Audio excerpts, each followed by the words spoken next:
Pernahkah Anda membayangkan sebuah dunia di mana sejumlah besar robot berukuran sangat kecil, bahkan lebih kecil dari sel darah merah, bekerja bersama secara terkoordinasi untuk mencapai tugas-tugas yang kompleks? Inilah inti dari teknologi nanoswarm robots. Alih-alih mengandalkan satu robot besar dan canggih, teknologi ini memanfaatkan kekuatan kolektif dari ribuan bahkan jutaan robot berukuran nano atau mikro yang berinteraksi dan berkomunikasi satu sama lain. Teknologi ini juga dikenal dengan berbagai istilah lain seperti GU, kawanan nanobot, atau sekadar kawanan. Perbedaan mendasar antara nanorobot tunggal dan nanoswarm terletak pada pendekatan mereka dalam menyelesaikan tugas. Nanorobot tunggal mungkin hanya mampu melakukan tugas-tugas yang sangat spesifik dan terbatas, sementara nanoswarm dapat mengatasi tugas-tugas yang jauh lebih kompleks melalui tindakan kolektif dan terkoordinasi dari banyak robot. Kekuatan teknologi ini terletak pada kecerdasan emergent yang muncul dari interaksi antar robot, bukan pada kecanggihan masing-masing robot secara individual. Perilaku emergent ini memungkinkan nanoswarm untuk memiliki kemampuan yang melampaui kemampuan robot tunggal, seperti ketahanan terhadap kegagalan. Jika satu robot rusak, robot lain dapat menggantikannya, dan fleksibilitas dalam pembagian tugas. Penting untuk dicatat bahwa penggunaan istilah nano dalam nanoswarm terkadang tidak selalu mengacu pada ukuran 1/1000 secara harfiah, tetapi lebih sering digunakan untuk menggambarkan ukuran yang sangat kecil. Lantas, bagaimana sebenarnya nanoswarm robots ini bekerja? Robot-robot dalam nanoswarm berinteraksi dan berkomunikasi satu sama lain melalui berbagai metode. Ini termasuk teknologi nirkabel seperti Wi-Fi, Bluetooth, atau inframerah. Pemilihan metode komunikasi ini bergantung pada faktor-faktor seperti ukuran robot, lingkungan tempat mereka beroperasi, dan jumlah data yang perlu dipertukarkan.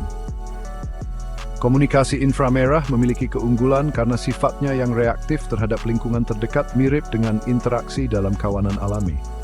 Selain komunikasi langsung antar robot, koordinasi juga dapat terjadi secara tidak langsung melalui lingkungan, sebuah konsep yang dikenal sebagai stickmergy. Dalam mekanisme ini, robot memodifikasi lingkungan, misalnya meninggalkan jejak kimiawi, dan robot lain merespons perubahan tersebut. Salah satu aspek yang paling menarik dari sistem kawanan ini adalah kemunculan kecerdasan kolektif atau emergent intelligence, di mana kemampuan keseluruhan kawanan jauh lebih besar daripada sekadar penjumlahan kemampuan masing-masing robot. Perilaku kompleks seperti menghindari rintangan, merakit diri sendiri, dan mengangkut objek secara kolektif dapat muncul dari interaksi dan aturan sederhana yang diikuti oleh setiap robot. Potensi aplikasi nanoswarm robots sangatlah luas dan mencakup berbagai bidang kehidupan. Bidang kedokteran, nanoswarm berpotensi merevolusi dunia pengobatan dan diagnosis. Dalam pengobatan kanker, nanoswarm dapat digunakan untuk pengiriman obat yang ditargetkan, mengantarkan obat kemoterapi langsung ke sel tumor, sehingga meningkatkan efektivitas pengobatan dan mengurangi efek samping pada sel-sel sehat. Mereka juga mampu menavigasi dan menembus tumor padat, yang berpotensi meningkatkan efektivitas imunoterapi kanker. Dalam diagnosis dini dan pencitraan, nanoswarm dengan kemampuan biosensing khusus dapat meningkatkan metode pencitraan seperti MRI dan mempermudah identifikasi penyakit pada tahap awal. Selain itu, nanoswarm berpotensi melakukan prosedur bedah invasif minimal pada tingkat seluler dan menjangkau jaringan dalam yang sulit diakses dengan metode konvensional. Mereka juga dapat berkontribusi pada pengendalian infeksi yang tepat dan perbaikan jaringan.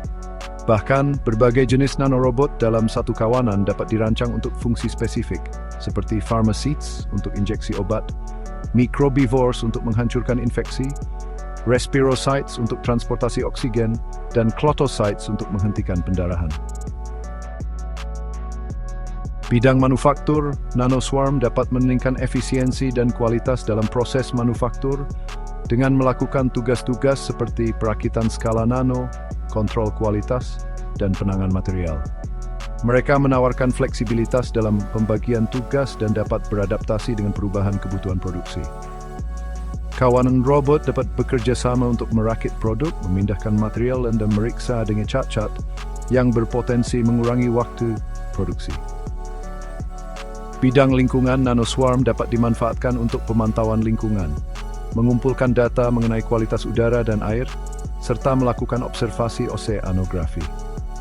Mereka memiliki potensi besar dalam pembersihan lingkungan, seperti menghilangkan limbah beracun, tumpahan minyak, dan mikroplastik. Kemampuan mereka untuk mencakup area yang luas dengan cepat menjadikan mereka ideal untuk penilaian kondisi lingkungan secara tepat waktu. Penelitian dan pengembangan terkini di bidang ini sangat aktif.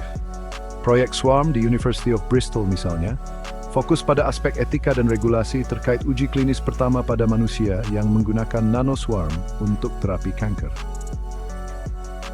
Selain itu, penelitian tentang mikrorobot dan nanorobot yang dikendalikan secara elektrik untuk terapi yang ditargetkan juga terus berlanjut. Beberapa terobosan dan inovasi terbaru meliputi pengembangan kawanan mikrorobot yang dapat merakit diri dan bertransisi antara keadaan cair dan padat, meniru material pintar. Para peneliti juga telah berhasil menciptakan nanorobot dengan saklar pembunuh yang diaktifkan oleh lingkungan asam tumor sehingga secara selektif menargetkan sel kanker pada tikus. Pengembangan mikrorobot berbentuk kubus dengan interaksi magnetik yang lebih kuat yang memungkinkan mereka melakukan tugas-tugas seperti memanjat rintangan dan mengangkut muatan berat juga merupakan kemajuan yang signifikan. Meskipun memiliki potensi yang besar, pengembangan dan implementasi teknologi nanoswarm robots juga menghadapi sejumlah tantangan dan batasan yang signifikan. Skalabilitas dan kompleksitas. Merancang dan mengkoordinasikan sejumlah besar nanorobot atau kawanan merupakan tantangan yang sangat besar. Jumlah interaksi antar robot meningkat secara eksponensial seiring dengan bertambahnya ukuran kawanan, sehingga sulit untuk memprediksi dan mengendalikan dinamika kelompok. Sumber daya energi dan penggerak menyediakan energi yang cukup dan mengembangkan sistem penggerak yang efektif pada skala nano merupakan tantangan utama lainnya. Mesin dan baterai tradisional mungkin tidak lagi sesuai pada skala ini. Nanorobot mungkin perlu bergantung pada sumber daya eksternal seperti medan magnet atau gelombang akustik. Komunikasi dan koordinasi. Membangun sistem komunikasi dan koordinasi yang andal di antara sejumlah besar nanorobot pada skala nano bukanlah hal yang mudah.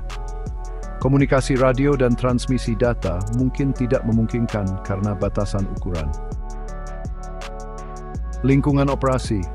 Lingkungan tempat nanoswarm beroperasi, terutama di dalam tubuh manusia, menghadirkan tantangan yang unik.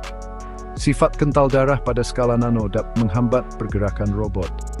Gerakan Brown juga dapat menyebabkan nanorobot menjadi tidak terduga. Keamanan dan kontrol. Memastikan keamanan dan kontrol nanoswarm sangatlah penting. Kerusakan atau konsekuensi yang tidak diinginkan dapat menimbulkan bahaya. Mencegah penyalahgunaan teknologi ini, misalnya untuk senjata atau spionase industri, juga diperhatikan serius. Selain tantangan teknis, penggunaan teknologi nanoswarm robots juga jumlah implikasi etis yang perlu kita timbangkan dengan seksama. Potensi penyalahgunaan. Ada kekhawatiran mengenai potensi penggunaan nanoswarm sebagai senjata otonom atau untuk tujuan berbahaya lainnya. Skenario Grey Goo, di mana nanobot yang mampu mereplikasi diri secara tak terkendali dapat menyebabkan kerusakan luas, menjadi perhatian utama. Sifat ganda teknologi nanoswarm ini menuntut pertimbangan yang cermat terhadap potensinya untuk disalahgunakan dalam aplikasi militer atau berbahaya lainnya. Privasi dan pengawasan. Nanoswarm yang dilengkapi dengan sensor berpotensi mengumpulkan sejumlah besar data yang menimbulkan kekhawatiran tentang privasi dan pengawasan.